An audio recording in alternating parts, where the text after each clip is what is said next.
The Young and the Restless spoilers. Sally's big lie could bite her, and what the he double hockey sticks is Nate thinking? Season 1. The Young and the Restless.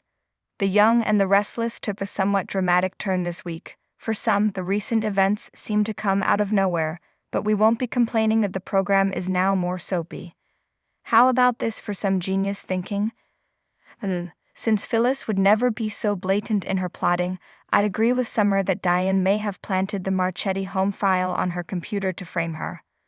A forthcoming spoiler, however, suggests that Phyllis is about to walk right into one. Adam may have tampered with the file to benefit his one and only friend there. If that is the case, he is quite cunning, as the whole situation will also generate trouble for Kyle, who was so cold to Adam in the park. In the midst of his organizing a second wedding to Summer, he and Summer will be at odds because they will each blame the other's mother for the breakup. Wedding jitters? Only hope remains. Making an ex happy. Although I enjoyed the romantic interlude between Victor and Nikki this week, I found it hard to believe that he would be so chill about her going to see Deacon Sharp without him. But that is what is going to occur, and it's for the best.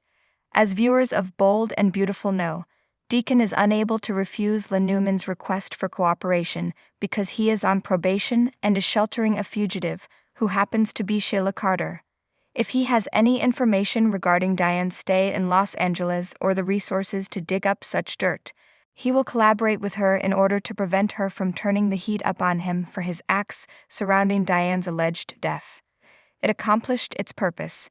I'm not sure I like how much Jack and Victor agree with each other these days. I enjoyed them both as antagonists, but their emotional exchanges regarding Adam made for great situations, and seasoned with a characteristic Victor caution. Could it be that he's right? In hindsight, do you think Jack will come to regret hiring Adam?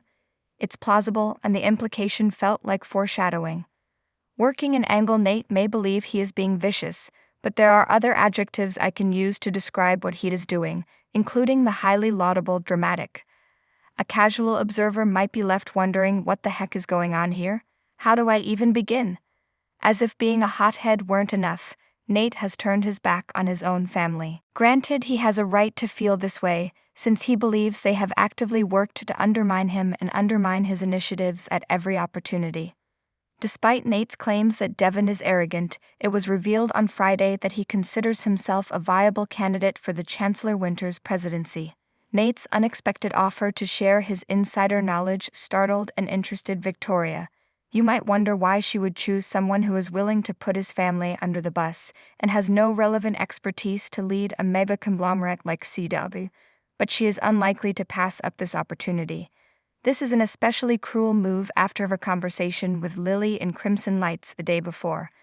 Like it a lot. Regarding Nate again, if his plan fails and word spreads about what he attempted to do, he will have completely alienated his family and will be left with few options for the future.